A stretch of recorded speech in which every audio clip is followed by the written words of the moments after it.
Salut mes Big Zero. Mes Big Zero, non, c'est moi Big Zero. Je suis le plus gros des nuls. Vous êtes mes petits zéros. Enfin, j'espère que vous continuez à l'être. On va regarder aujourd'hui le modificateur qui s'appelle XP Limit, qui permet de limiter les mouvements des particules dans certains axes. C'est un modificateur assez simple. Alors pour le coup, j'ai créé un émetteur sphérique de petite taille pour mieux se rendre compte. Alors pour l'instant, on a les particules qui partent dans tous les sens avec une certaine vitesse. Donc si je rajoute maintenant un XP Limit, on voit qu'on a des paramètres, on a peu de paramètres.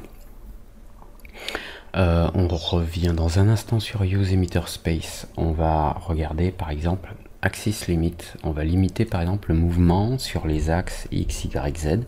Alors par exemple, si je prends l'axe X, c'est-à-dire la flèche rouge en général ici, si je limite le mouvement sur l'axe X à 100%, qu'est-ce qu'on voit? Que les particules n'ont plus de mouvement sur leur axe X, enfin, sur l'axe global X. Si je limite ce mouvement à par exemple 10%, c'est en fait un facteur d'atténuation. Alors on voit les particules, pour celles qui ont une vitesse sur l'axe X, on en voit certaines qui partent à droite à gauche et puis elles ralentissent jusqu'à avoir une vitesse en X qui devient nulle.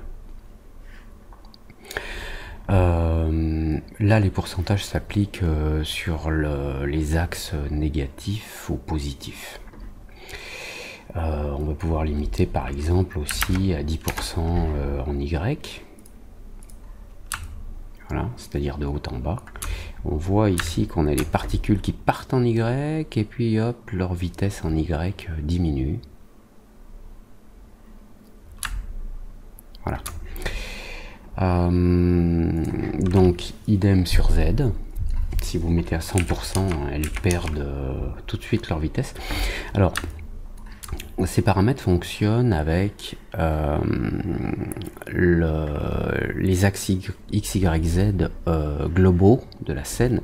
Mais si vous voulez avoir une limitation sur l'axe de l'émetteur, parce que si maintenant je transforme mon émetteur et que je prends un plan, un rectangle, on va mettre un petit rectangle 20 cm par 20, est-ce qu'on émet assez de particules? Oui.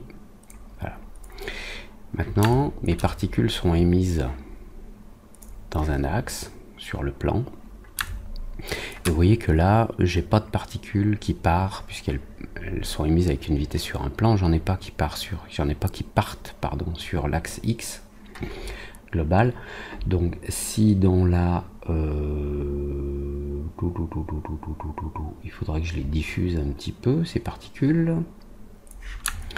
Donc pour qu'elles se diffusent un petit peu sur tous les axes, on va rajouter un XP Direction. Donc nos particules sont censées, d'après ce XP Direction, partir dans cette direction. Donc c'est ce qu'elles vont continuer à faire. Mais si dans le XP Direction je rajoute une variation dans le heading, voilà, elles s'écartent un peu. Donc je reviens aux limites. Si maintenant dans le Axis Limit j'indique par exemple l'axe X, que je mets à bah tiens, on va le mettre à 100. Voilà, la variation dans la direction n'a plus lieu d'être. Mais si maintenant je leur dis dans le direction qu'on va pas aller dans ce sens là, mais qu'on va aller dans ce sens là, par exemple, je dis aux particules de tourner, je baisse un peu acuteness of turn pour qu'on ait le temps de les voir tourner. Alors elles tournent pas parce qu'on a le limiteur là qui indique que sur l'axe global, impossible d'avoir une vitesse dans les axes X, Y. Si je diminue le pourcentage, on peut voir au-dessus qu'elles essayent de tourner un peu, mais très vite elles arrivent à une vitesse XY de 0. Pour l'instant, donc c'est l'axe c'est l'axe global qui est utilisé, mais si on coche cette case Use Emitter Space, ça va être l'axe de l'émetteur qui va être utilisé. Ce qui fait que si mon émetteur, je le tourne, hop,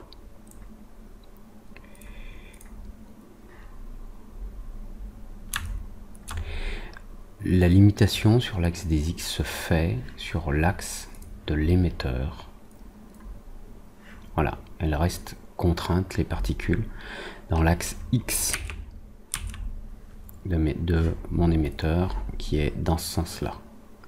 Maintenant, si je lui donne un petit peu plus de liberté en diminuant le X limite, on va mettre 3%, voilà, elle part un petit peu dans tous les sens, mais vous allez voir que rapidement, elle reste toute dans l'axe.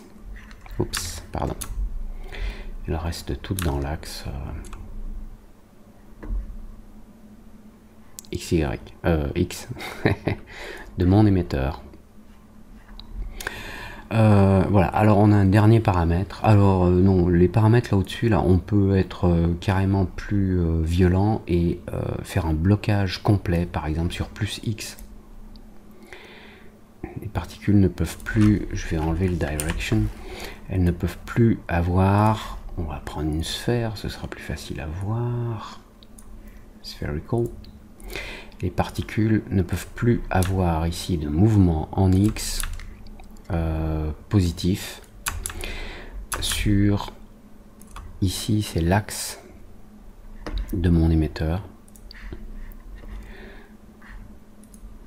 c'est celui que j'ai indiqué là, limite, okay. 0. On peut faire la même chose en Y, plus Y, moins Y. Voilà. Donc ce Use Emitter Space, en fait, c'est pour les atténuations qui sont là. Sinon, les restrictions s'appliquent sur l'axe global, X, Y, Z. Puisque vous voyez que, bon, je vais faire une limitation en Z aussi.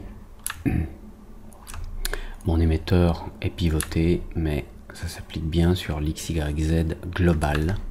Voilà.